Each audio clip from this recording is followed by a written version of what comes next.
సునామీలకు కారణాలు అంటే సునామీలు అనేటివి ఏ విధంగా రావడం జరుగుతుంది? ఒకటి, భూకంపంతో పాటు వచ్చే భ్రంశ చలనాలు. అంటే భూకంపం వచ్చినప్పుడు దాని యొక్క శక్తి సముద్రంలో ఉన్న నీటిపై పడడం వలన భ్రంశ చలనాలు సంభవిస్తూ ఉంటాయి. ఇంకోటి భూపాతాలు అంటే ల్యాండ్ స్లైడ్స్,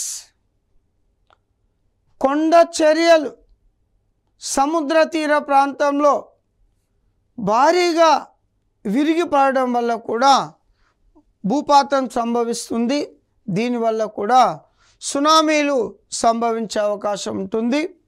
ఇంకోటి అగ్నిపర్వత విస్ఫోటనం.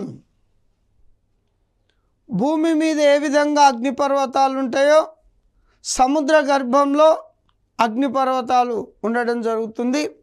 సముద్ర గర్భంలో ఉన్న అగ్నిపర్వతాలు విస్ఫోటనం చెందినప్పుడు కూడా సునామీలు సంభవిస్తాయి.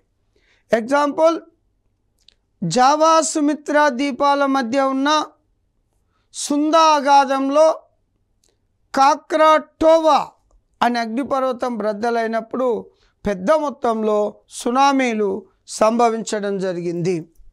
ఇంకోటి ఉల్కాపాతాలు అంటే అనేక రకాల ఖగోళ వస్తువులు భూమి పరిధిలోకి వచ్చినప్పుడు భూమి యొక్క ఆకర్షణ శక్తికి లోనై అనేక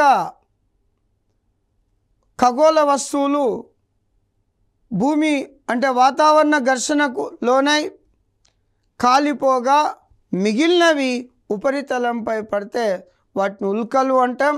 వీటిని ఉల్కాపాతాలను కూడా పిలవడం జరుగుతుంది.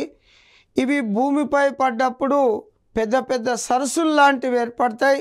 ఎగ్జాంపుల్, మహారాష్ట్రలో ఒక సరస్సు కలదు.